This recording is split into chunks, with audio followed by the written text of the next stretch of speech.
E aí, meu povo, tudo bem? O programa Ressoar já está no ar. O seu programa só de boas notícias, tá? E hoje você vai ver assuntos muito importantes para o seu desenvolvimento. E você aí, costuma ir ao oftalmologista regularmente? Não? Cuidado! Isso pode ser prejudicial à sua saúde, então fique ligado que vamos te contar tudinho e você vai ver também. No Conexão Social, a presidente do Instituto Ressoar, Ionice Silva, conversa com o oftalmologista, o Dr. Fernando Drude, que é sócio fundador da Olhar Certo e Hospital Mira. Então aí pode pegar o papel, caneta, que esse papo vai estar imperdível. Já no Ressoar Vida e Saúde, o Dr. Jamal Azan dá dicas de como proteger a saúde dos seus ouvidos. Então fique ligado porque o programa Ressoar está só começando.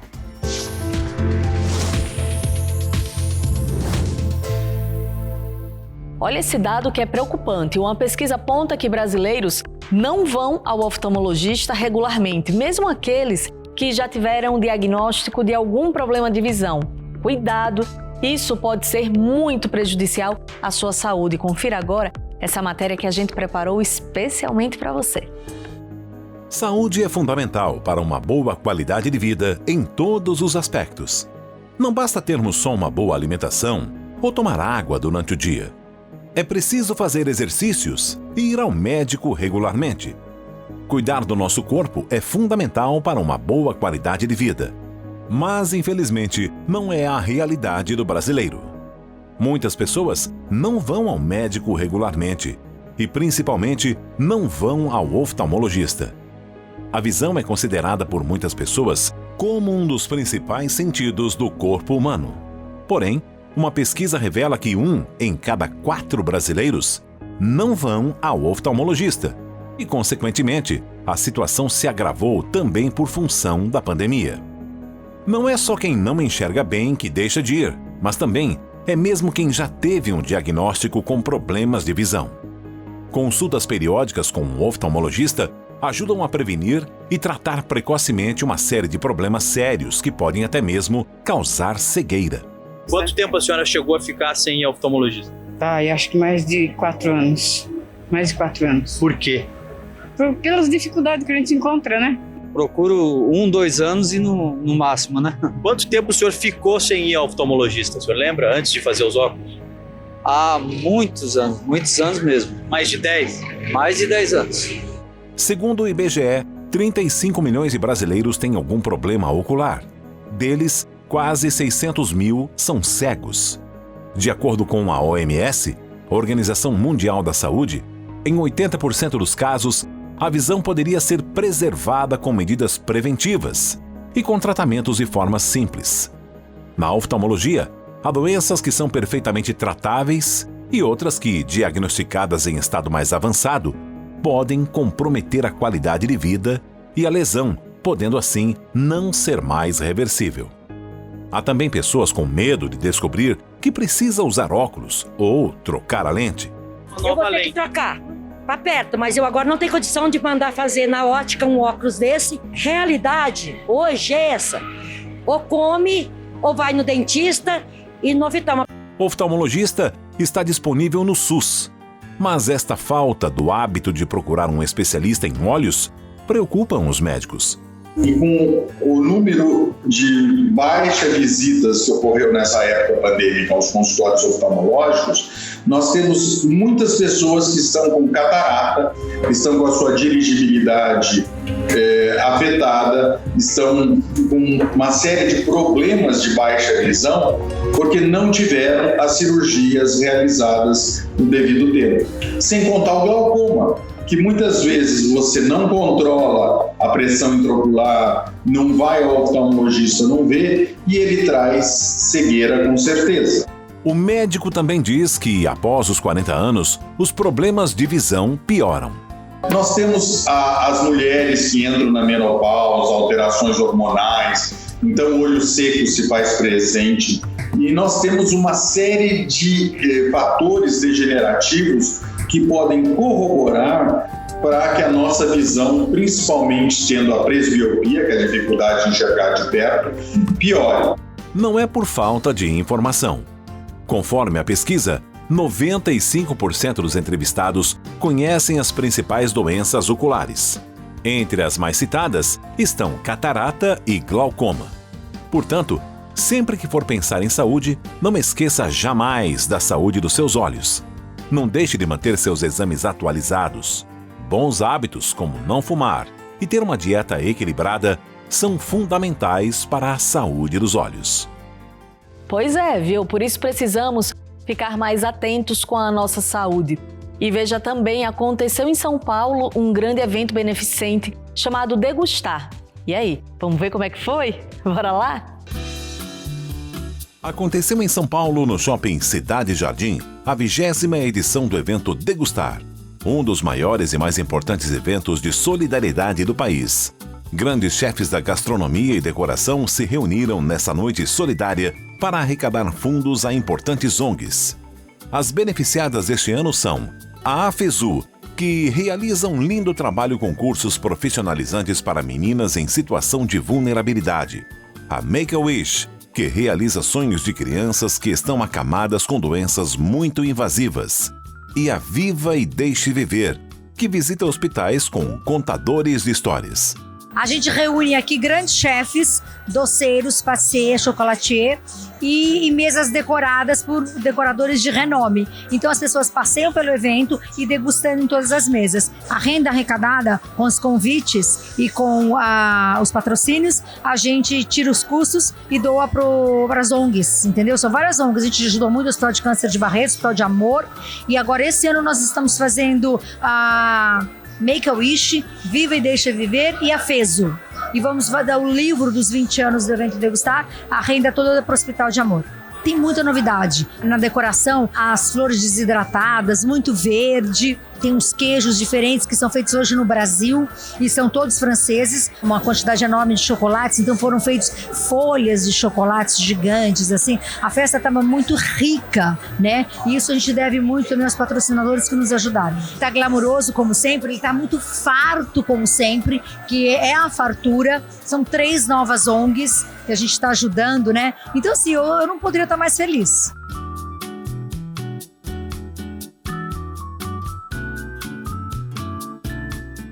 Faço queijos artesanais, autorais, sem química, sem conservantes, e que são inspirações italianas e francesas que foram à minha escola. Eu fiquei bem espantada com a aceitação do público, porque na verdade é o público que gosta de queijos franceses, italianos mais fortes, né? Mais maturados, com mais mofos, com mais sabor, textura. E eu fiquei impressionada com os elogios e eu estou muito feliz por estar aqui. Agradeço bastante a Márcia.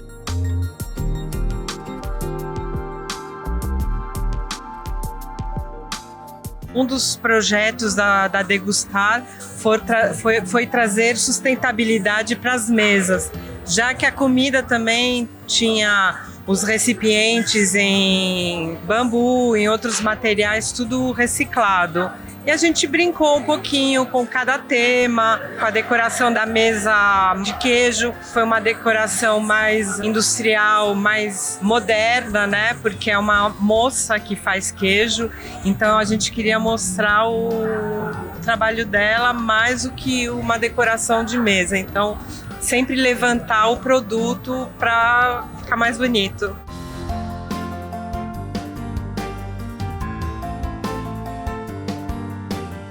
Foi uma oportunidade muito boa da gente trazer o nosso conceito, que é um conceito mais artesanal. E além disso, para cá nós inovamos com o Drip Coffee, que é uma monodose de café.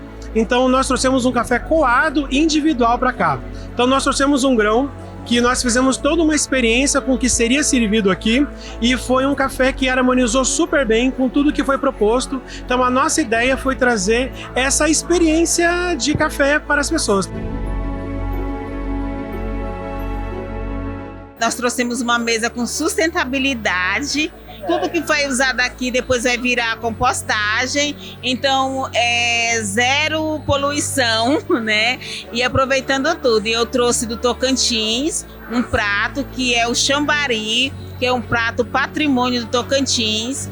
E eu trouxe um caldo desse chambari, que é com mandioca, e um pão de açaí com castanha, para servir de degustação hoje à noite aqui no Degustar. Nós temos projetos sociais com comunidades quilombolas. Eu já trabalho há algum tempo no Jalapão com as comunidades quilombolas e com os indígenas.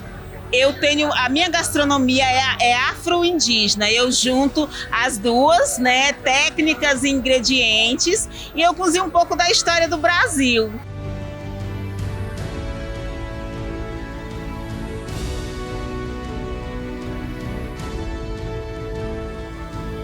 O evento Degustar é um evento que está na sua 20ª edição e é um evento extraordinário, né?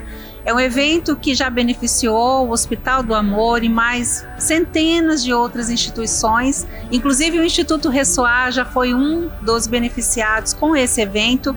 E ele é um evento que reúne, de fato, pessoas com um propósito de ajudar quem mais precisa. E sem contar que é da forma mais gostosa que a gente poderia dizer, né? Dá para ver tudo isso que está aqui exposto hoje, os chefes, as pessoas que participam desse evento e que contribuem com tanto amor, com tanto carinho. Então eu espero que seja uma arrecadação expressiva e que todas as instituições que estão sendo beneficiadas esse ano, de fato, recebam e que todas as pessoas sejam mais felizes e abençoadas ainda com essa contribuição. O evento Degustar foi um sucesso e garante muita novidade para as próximas edições. Vamos para um rápido intervalo, mas não saia daí, beleza? Que a gente volta já já, é rapidinho.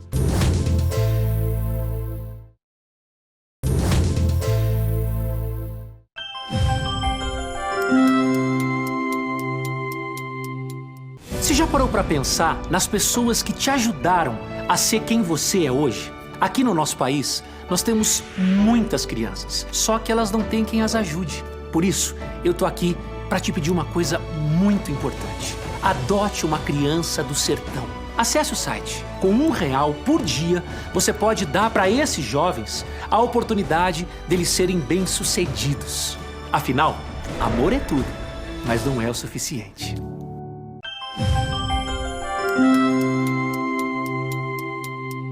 Estamos de volta e se prepare para assistir mais um Conexão Social. Se eu fosse você, eu parava tudo aí, viu? Porque a gente vai tirar todas as suas principais dúvidas sobre a saúde dos olhos. A presidente do Instituto Ressoar, Eunice Silva, conversa com o Dr. Fernando Drude, que é sócio fundador da Olhar Certo e do Hospital Mira. Bora lá?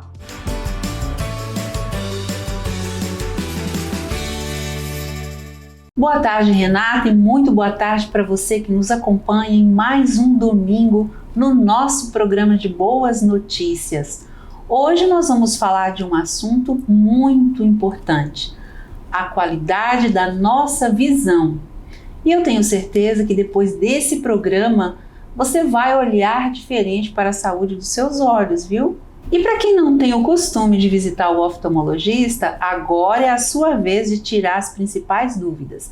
Porque meu convidado de hoje é oftalmologista e especialista em retina cirúrgica e catarata, que é um dos males hoje, infelizmente, né, do século, vamos dizer assim. Além disso, ele também é sócio fundador da Olhar Certo, que são clínicas espalhadas pelo Brasil, né, doutor? Exato. De oftalmologia, e também do Hospital Mira. Eu tenho a honra de receber no nosso Conexão Social o doutor Fernando Drude. Seja muito bem-vindo. Que alegria te receber para falar de um assunto tão importante, doutor. Eu que agradeço pelo convite, obrigado. É um prazer falar de oftalmologia, né, levar um pouco do conhecimento que a gente tem para a população em geral, para entender a importância da oftalmologia no cenário nacional, a importância da oftalmologia na saúde. Então, eu sou o Fernando Drude, eu me formei na Universidade Federal Fluminense, em Niterói. Depois eu vim para São Paulo, onde eu fiz a minha residência médica no Hospital do Servidor Público Estadual, que hoje está entre uma das 5 melhores residências do país em oftalmologia. Depois que a gente termina a residência em oftalmologia, geralmente a gente escolhe uma área de subatuação, né, que a gente chama de fellow, é uma subespecialização dentro da oftalmologia. E aí eu escolhi 2 especialidades para seguir o caminho. Eu fiz retina cirúrgica e também fiz catarata. Então, as 2 especialidades cirúrgicas. Depois a gente iniciou o processo de fundação da Olhar Certo, que hoje é a primeira rede de franquias em oftalmologia do Brasil, um modelo novo para oftalmologia que traz uma série de novidades no cenário, tanto oftalmológicos quanto econômicos, uma série de uma coisa bem diferente que vem acontecendo no cenário. E hoje são uma rede de clínicas com 21 unidades abertas, e a gente fundou há um ano atrás o nosso hospital oftalmológico para integrar em todas as cirurgias realizadas pelo grupo. Chama Hospital Oftalmológico Mira, que tem toda a tecnologia e todo o bem-estar para o paciente para a gente propiciar. Muito bem. E jovem, né? Bem jovem, com toda essa experiência, Obrigado. Né? E só para que as pessoas de casa te conheçam melhor, eu queria que você falasse assim, um pouquinho de você, do seu propósito, né? Porque você logo cedo, bem jovem, você já queria ir para a área da saúde. Isso. E fez todo o esforço ali com a família e tudo mais, né? Só para que as pessoas te conheçam um pouquinho. Ótimo. Então, eu venho de uma família de classe média que tinha uma série de dificuldades para me manter na escola. Minha mãe era professora e isso me propiciou estudar em boas escolas, né? E que me deu acesso para que eu pudesse fazer uma boa faculdade. Daí depois eu me encantei muito pela medicina como um todo e resolvi fazer medicina como formação. A faculdade de medicina é uma faculdade difícil, você tem que ter uma dedicação exclusiva, e eu fui morar fora, fui morar em Niterói. Foram uns anos assim, diferentes da vida, né? E quando eu estava na faculdade, no 5º ano, na faculdade a gente tinha um processo que chamava monitoria. Você fazia uma prova e você meio que se especializava em algumas áreas da medicina. E eu gostava de oftalmologia, não tinha muito um contato, gostava muito da parte tecnológica da oftalmologia, que é uma parte da medicina que flerta muito com a tecnologia. E eu prestei essa prova de monitoria e acabei seguindo um estrabólogo na época, que era o professor Renato Cury, que hoje é falecido.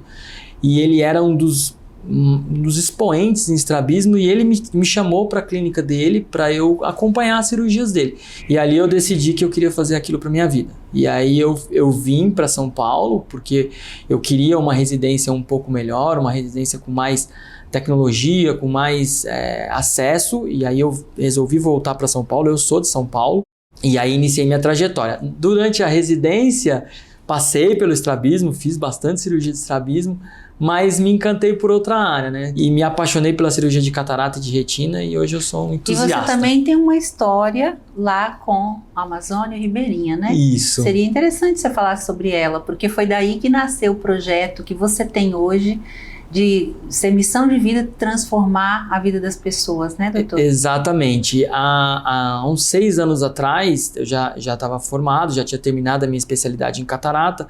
Eu fui convidado pelo professor Dr. Rubens Belfort, que é o professor titular da Escola Paulista de Medicina. Ele foi o professor titular, continua sendo, por muitos anos. E ele me convidou para participar de uma expedição na Amazônia. E eu fui e continuo indo nesses últimos anos. Tem 6 anos que a gente faz esse projeto. Esse é um projeto que iniciou há mais ou menos uns 20, 25 anos atrás, de uma interação entre o professor Jacó Cohen, da Federal da Amazônia, da UFAM, junto com o professor Walton Nozé, aqui de São Paulo, que iniciaram com o Dr. Rubens esse processo que leva a cirurgia de catarata para a população ribeirinha. E a Amazônia, por toda a dificuldade territorial, é impossível, sem a ajuda de pessoas que se comprometam a fazer esse trabalho, que a população tenha acesso à cirurgia de catarata. Porque a cirurgia de catarata ela é muito tecnológica, então ela depende de aparelhos, depende de estrutura e depende de capacitação profissional. Então é muito difícil você conseguir capacitar a população local. Isso fica muito caro. Sim. Seria o ideal, claro, mas a gente não tem esse cenário, e até pelas distâncias extraordinárias da Amazônia de difícil acesso, isso não acontece. A gente vai de barco para os locais, fica 20, 30, às vezes 40 horas dentro de um barco para chegar numa população.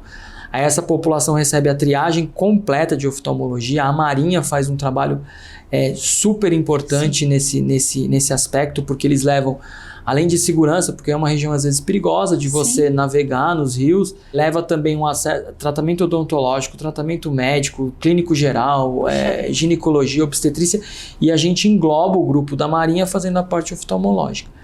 E cada cidade que a gente passa, a gente fica 2 ou 3 dias, faz em torno de 100, 120 cataratas.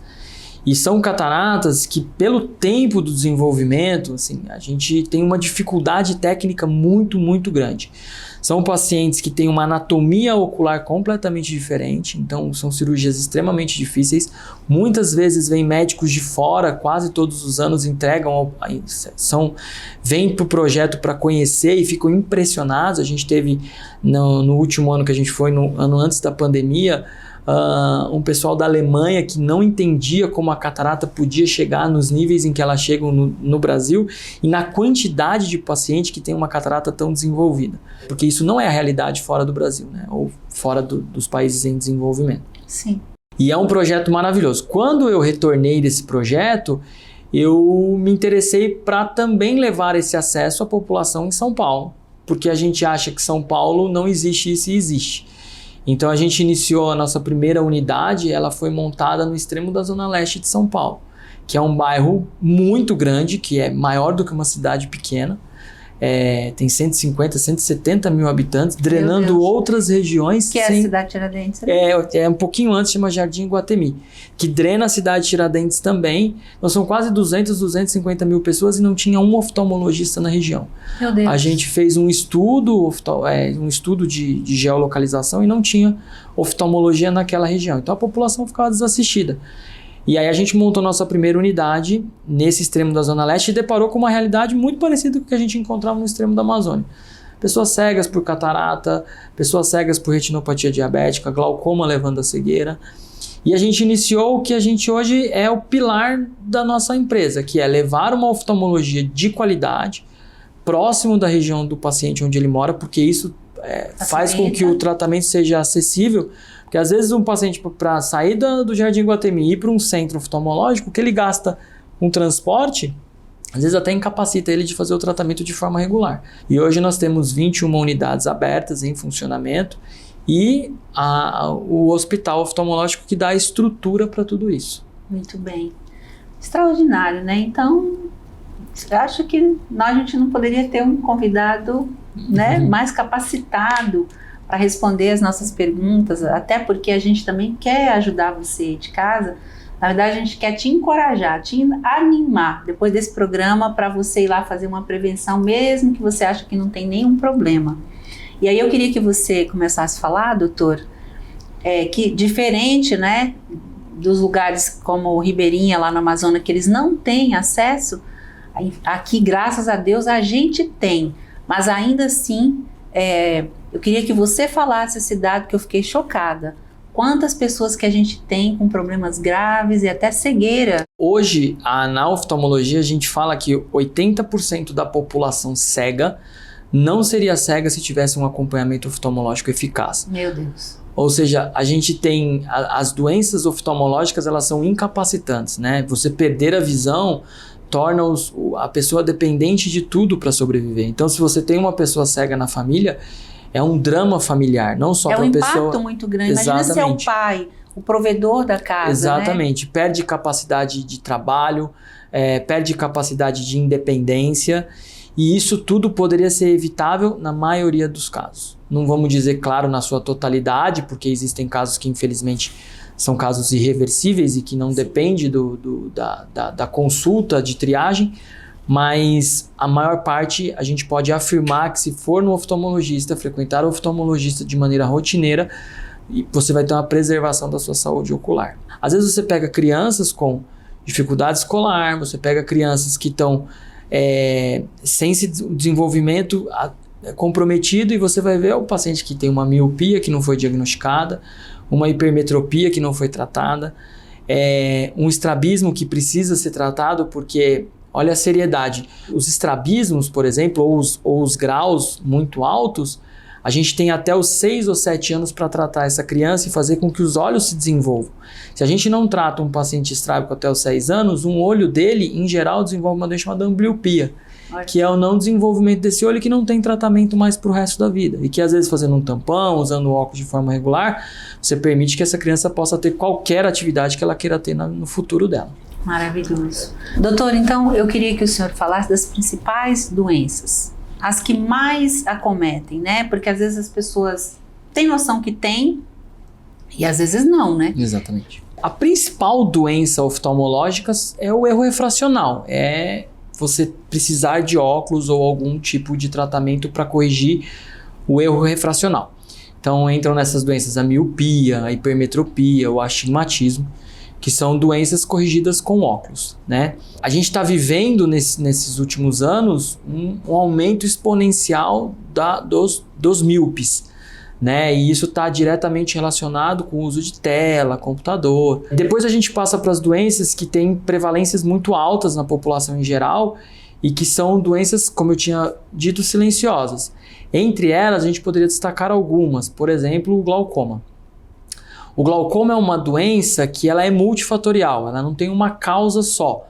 Mas a causa principal dela, de uma forma mais simples, é o aumento da pressão dos olhos. Então o paciente tem um aumento gradual da pressão dos olhos ao longo da vida dele, geralmente se inicia após os 40 anos, é rara antes dos 40 anos, mas existem pacientes com glaucoma com menos de 40 anos, mas em geral após os 40 anos, e que ele não tem sintoma nenhum. Ele não tem dor ocular, isso é um mito, o paciente geralmente não apresenta dor, ele apresenta dor num tipo de glaucoma chamado glaucoma de ângulo fechado, onde há uma crise dolorosa por uma condição anatômica desse olho. No glaucoma de ângulo aberto, que é 90% dos casos, ele é totalmente indolor. Não tem dor nenhuma. Nem dor e ele nem nota a perda da visão.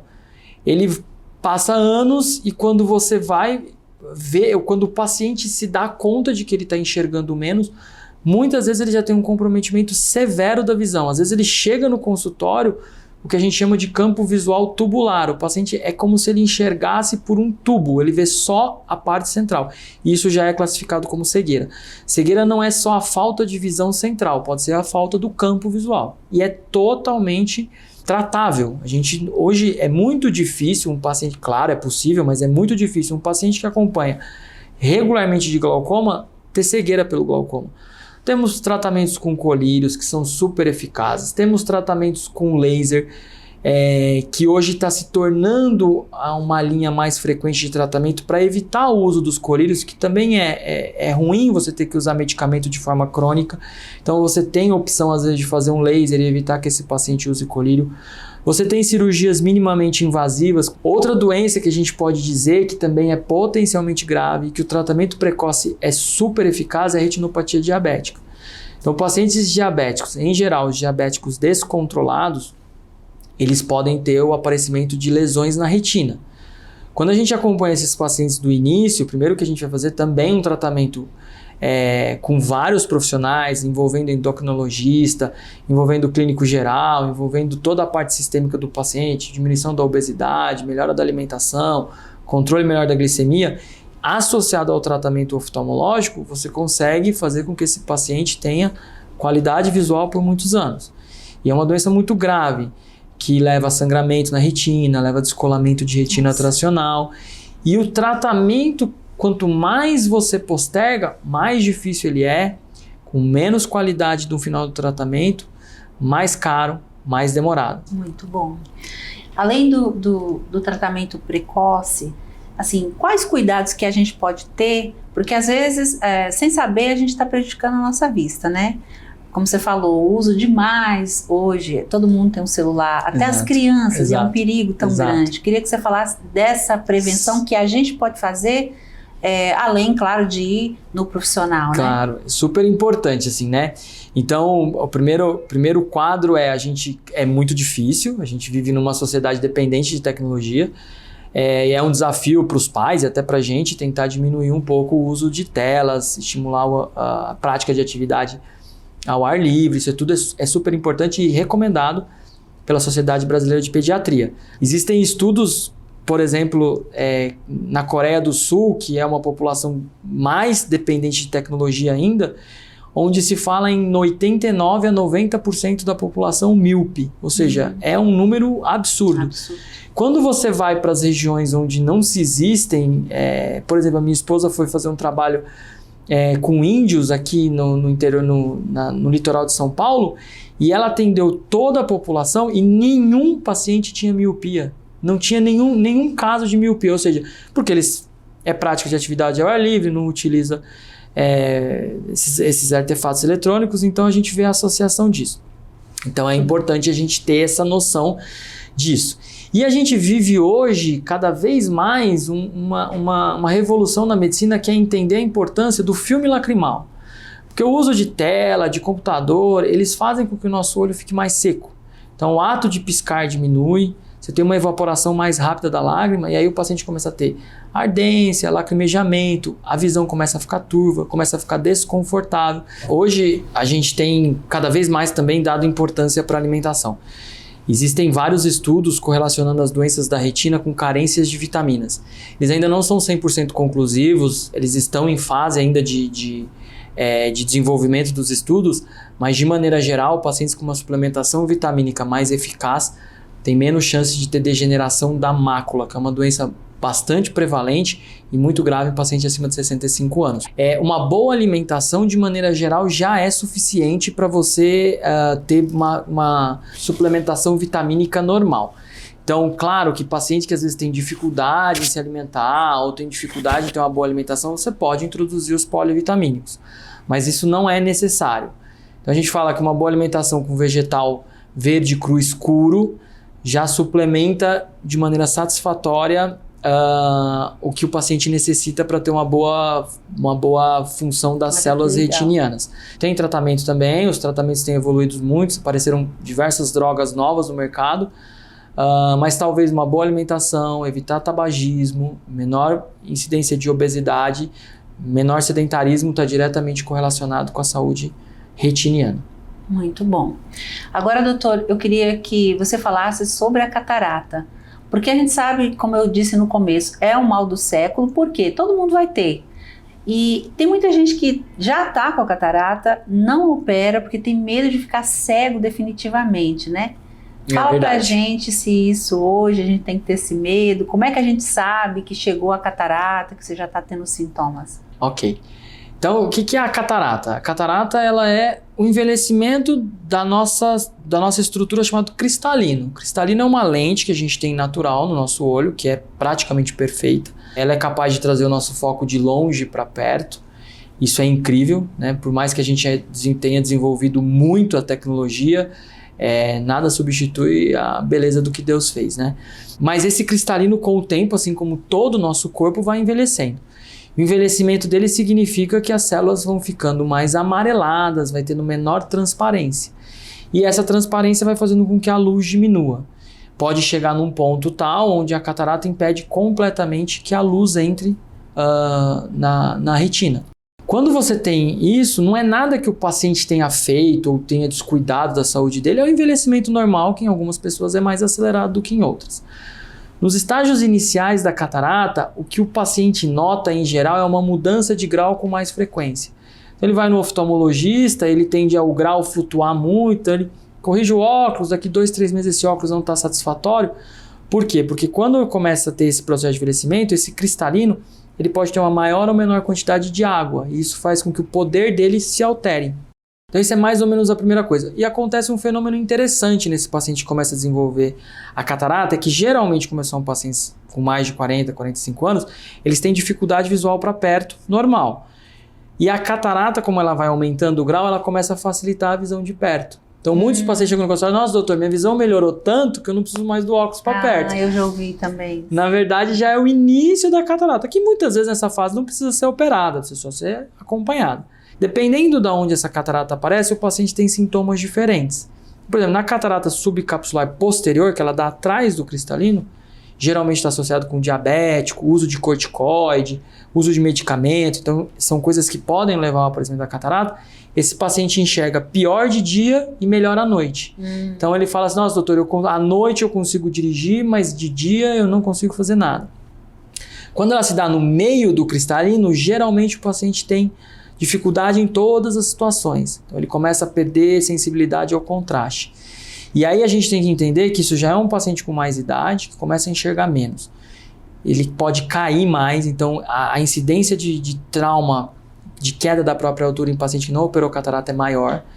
E os traumas na terceira idade são muito graves, então você, operando a catarata, você diminui, isso comprovado por estudo. Acidentes de modo Acidentes geral. domésticos, diminui fratura de fêmur, diminui fratura de quadril, menor queda.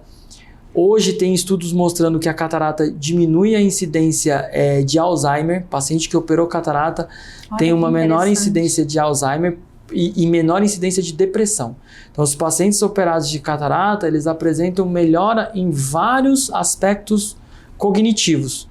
Porque você não conseguir diferenciar as cores e aquele ambiente mais acinzentado transforma a vida numa vida menos bonita, né? Sim. Hoje a cirurgia de catarata é feita com incisões muito pequenas, de 2,2 milímetros, que são impossíveis de se ver a olho nu. Você precisa de um microscópio para ver essa incisão. Você tem lentes dobráveis de alta tecnologia. Eu tive o prazer de visitar algumas fábricas de lente intraocular na Irlanda e o desenvolvimento tecnológico é assombroso. Então hoje a cirurgia de catarata ela é um procedimento muito seguro, é uma cirurgia, precisa ter cuidados com a asepsia, cuidados com o pós-operatório, cuidados com os exames pré-operatórios, mas quando realizada de maneira correta, o paciente geralmente já está enxergando melhor, ele tem uma recuperação super rápida, é uma cirurgia feita de maneira ambulatorial, então com baixa incidência de complicações cardiovasculares, ou seja, é seguro até para pacientes com mais de 100 anos. A gente opera centenários hoje, a gente frequentemente, semana passada eu operei um paciente de 104 anos. Que maravilha. Ou seja, um paciente com muita idade, né? Então, ela Imagina a alegria dele, exatamente. Né? Ela é muito segura e combinado tudo isso, a gente teve desenvolvimento em todas as etapas da cirurgia de catarata. Os exames pré-operatórios trazem maior confiabilidade do que eu vou implantar de lente. A cirurgia evoluiu tanto no aspecto de visualização dos microscópios, quanto dos aparelhos que chama facoemulsificação, e também no desenvolvimento das lentes intraoculares. Então hoje a gente tem lente que devolve a capacidade visual do paciente de longe. Eu posso corrigir graus como astigmatismo, miopia, hipermetropia, e posso corrigir também a presbiopia, que é a dificuldade do paciente enxergar de perto. Que maravilha. Muito bom, né? Muito bom. A gente fica tão feliz, né? Agora, tem também aquela questão da hereditariedade, né? Porque às vezes o pai tem, o avô teve um problema e o filho vai ter. E às vezes também eu queria que você falasse de uma outra coisa, que a pessoa, por ter algum problema na hipófise, sei lá, um tumor, alguma coisa, também ela vai ter alguma complicação nos olhos, né? A diferença disso. Isso. E para quem já tem na família, quando que ela já começa a fazer essa prevenção? Perfeito. Então, assim, a medicina, a oftalmologia, ela flerta muito com a neurologia, né? Então, se você tem esses tumores ou hipofisários, ou tumores de crescimento expansivos, você pode fazer o diagnóstico muitas vezes pelo olho. Por exemplo, esclerose múltipla, que é uma doença degenerativa, às vezes 50% dos diagnósticos é feito na consulta oftalmológica, porque o paciente apresenta uma neurite característica, e às vezes ele vem no consultório e você diagnostica esse paciente. Então, às vezes o paciente chega no consultório com queixa de visão turva, muitas vezes queixando de cefaleia intensa, diminuição da acuidade visual, você vai dilatar, você vê que esse paciente às vezes tem uma doença neurológica que você encaminha para o neurologista e faz o diagnóstico e tratamento precoce. Então o oftalmologista ele tem que estar capacitado também para fazer os diagnósticos de doenças que não são oftalmológicas, mas que aparecem no olho. Então é super importante isso. Então, primeiro que os pacientes que têm tumores diagnosticados em regiões onde pode haver comprometimento visual, deve-se acompanhar também com o oftalmologista. Então, se o paciente vai fazer uma cirurgia de tumor hipofisário, ele precisa passar com o oftalmologista para fazer um campo visual, para ver se há lesão, se não há, se há comprometimento.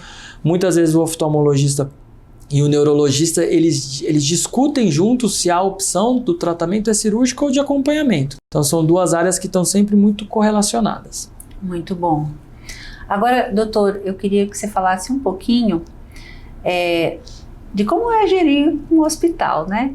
Porque normalmente os médicos, eles estão preparados ali para fazer os atendimentos e tudo, mas você acabou sendo sócio fundador, né, de um hospital. Claro, na sua área, eu acredito que deve facilitar um pouco, né? Sim. Mas ali sua esposa também é oftalmologista. Como é que vocês fizeram? E fala um pouco para as pessoas dessa gestão.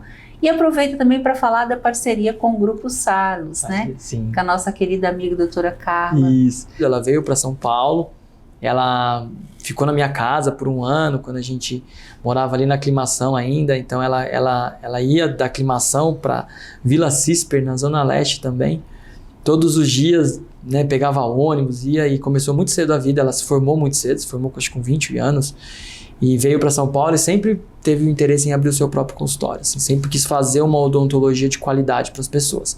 E aí, como a gente sempre teve essa proximidade, a gente sempre foi muito próximo, viajava junto, passeava junto, quando eu me formei em oftalmologia, isso é muito difícil para o médico oftalmologista e para a medicina como um todo, e acho que para todas as áreas. Porque você na faculdade e durante toda a sua formação, você só se preocupa em aprender e desenvolver o tratamento de doente, tratamento de paciente, desenvolvimento da técnica. Você não perde, você não aprende muito a gerir um negócio. É um campo completamente diferente. E aí, quando eu voltei das viagens e voltei e tive interesse em montar um negócio, eu achei que isso ia ser muito difícil. Porque como é que eu ia conciliar uma atividade que eu gosto muito de fazer, que é a medicina, com essa atividade empresarial? E aí a gente teve conversas, eu, minha esposa e a Carla e o Kleber, que é o marido dela, e houve um sinergismo da gente montar juntos, né? Então ela traz toda a bagagem do empreendedorismo, do empresariar pra gente, e a gente trazia a bagagem da medicina, do atendimento de excelência, da qualidade do atendimento. E aí a gente vai aprendendo, claro, com o tempo a empreender. E aí eu acho que o interessante é que a gente desenvolveu um modelo de franquia, que hoje o modelo de franquia ele é um modelo testado e é um modelo importante que permite ao oftalmologista que não tenha nenhuma bagagem em empreender, ele tem acesso a um grupo que se preocupa com marketing, se preocupa com financeiro, se preocupa com a gestão tributária, que é tão difícil, se preocupa com vários aspectos que muitas vezes a gente tem dificuldade. Claro que a franquia não é a solução para todos os problemas, mas ela dá o primeiro passo, dá o passo necessário para que você consiga empreender. Então aí a gente se integrou ao Grupo Salos, que hoje é um grupo que a gente fala que é um ecossistema de saúde, que tem várias marcas, e todas focadas em saúde. Então você tem a Sorridentes, que tem mais de 500 unidades espalhadas pelo Brasil. Você tem a Geolaser, que é voltada para estética, bem-estar. E a Olhar Certo, que é esse braço oftalmológico do grupo. E mais recentemente vai se iniciar o processo da construção de uma rede de vacinação, chamada Amo Vacinas. Então é um sistema de saúde, todas as empresas com foco em saúde e desenvolvimento tecnológico em saúde. Então a parceria tem sido muito proveitosa, a gente, graças a Deus, cresceu muito. Muito bom, doutor. Então agora eu queria te pedir para você dar um conselho para as pessoas de casa. Um conselho que eu posso dar é sempre procurar o oftalmologista, né, de maneira regular e sistemática. Cuidar da saúde como um todo, a gente vê o quanto é importante um paciente saudável em todos os aspectos, seja no aspecto alimentar, seja no aspecto de exercício físico, da obesidade. Isso tudo compõe o nosso maior bem, o bem mais precioso que é o nosso corpo, a nossa saúde, né? E conhecer a gente, na Olhar Certo, no Mira, Hospital Oftalmológico, então em todas as redes sociais, e seguir a gente nas redes sociais. Meu nome é Fernando Drude, também tem as redes sociais que vocês podem seguir, tem um pouquinho mais de informação lá sobre isso. Muito bom. E eu queria te agradecer, viu? Eu que agradeço. Queria agradecer por compartilhar tanto conhecimento, né? A partir de hoje, como eu disse no começo, eu também vou ficar aqui de olho agora na minha saúde, na minha visão, isso mais aí. Ainda, né? Isso aí. Muito obrigada, viu, Eu que doutor? agradeço pelo convite, foi um prazer. Eu queria te agradecer por sua audiência, te pedir para seguir o doutor, para seguir o programa Ressoar, para me seguir também. Queria te agradecer por você estar com a gente aqui todo domingo. Sei o quanto que para vocês é importante a gente trazer informações como essa, então manda dicas lá do que vocês querem que a gente traga aqui no programa. Quero desejar um ótimo dia, uma ótima tarde, né, de domingo, e até o próximo domingo. Um grande abraço.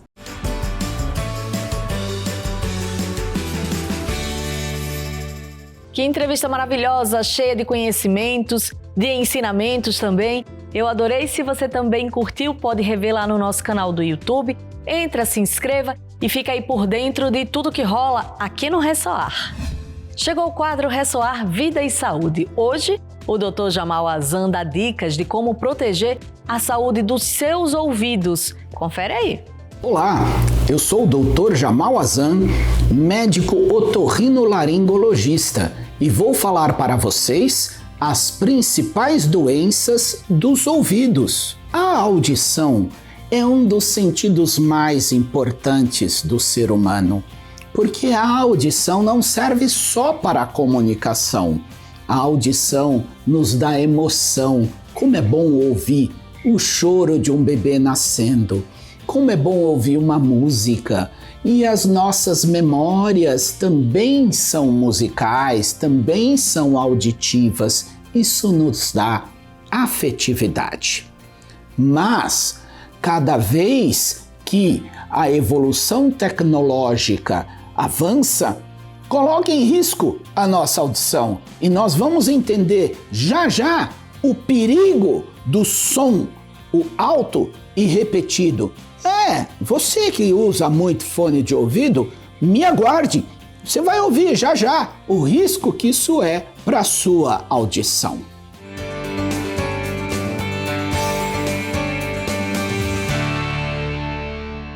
Quando olhamos um ouvido normal, para a gente entender como é a audição, tem o meu orelhão aqui, ó.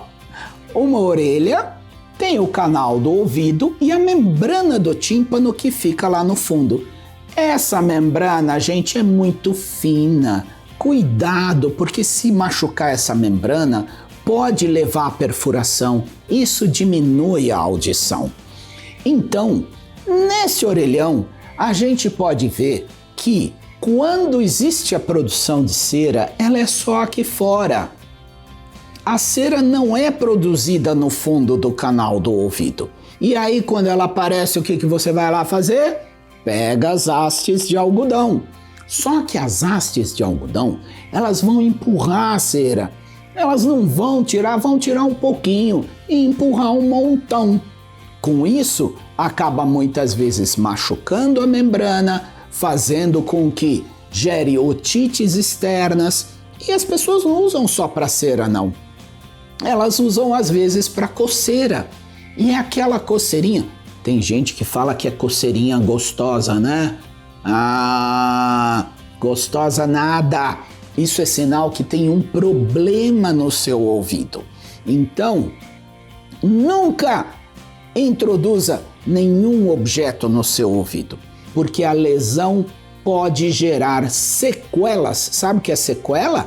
É quando o negócio, a doença, o problema fica e não tem mais tratamento.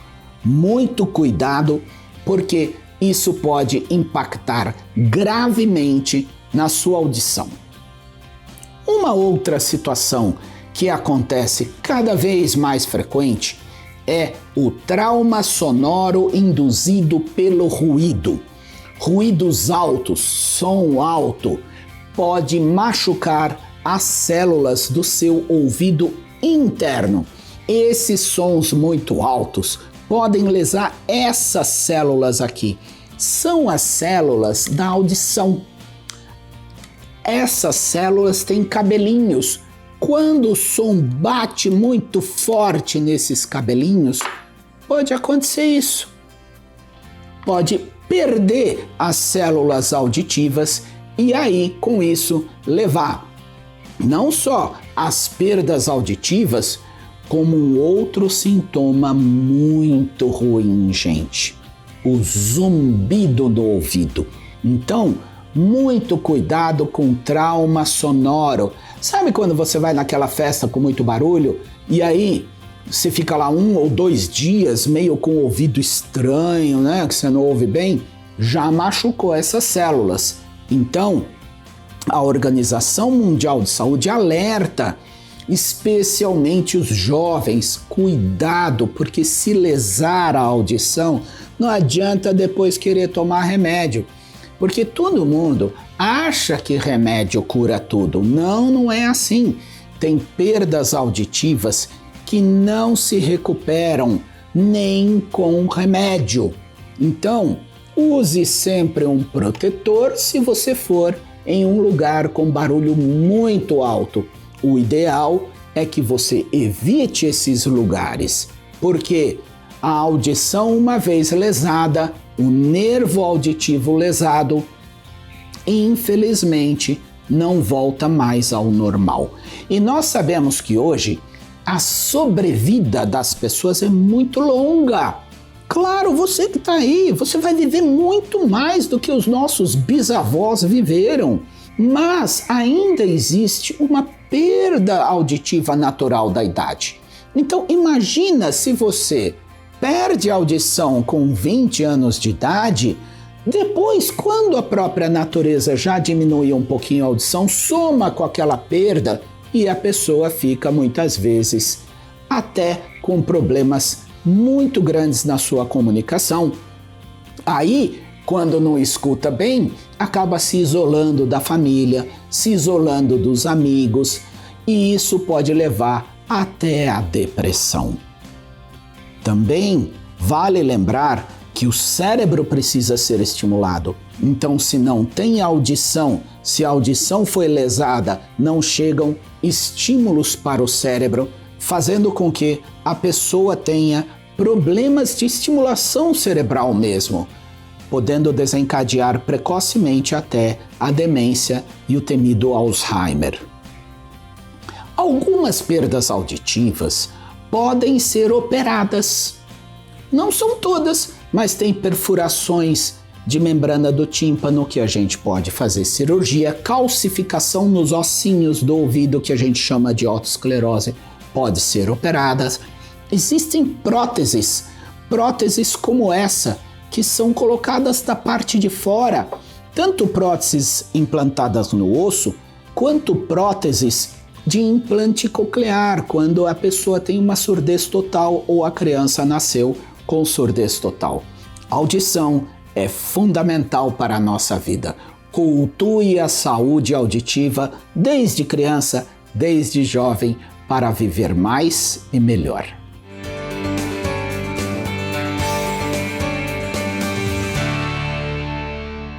E o programa Ressoar de hoje está no finalzinho. Você gostou? Eu gostei muito, viu? Para ver esse e outros programas, se inscreve aí no nosso canal do YouTube. Siga também as nossas redes sociais para ficar por dentro das novidades do Instituto Ressoar. E para encerrar, vamos ficar com o seguinte pensamento de Cora Coralina. O saber a gente aprende com os mestres e os livros. A sabedoria se aprende com a vida e com os humildes. Meu povo, até o próximo domingo. Fiquem com Deus. Bora lá?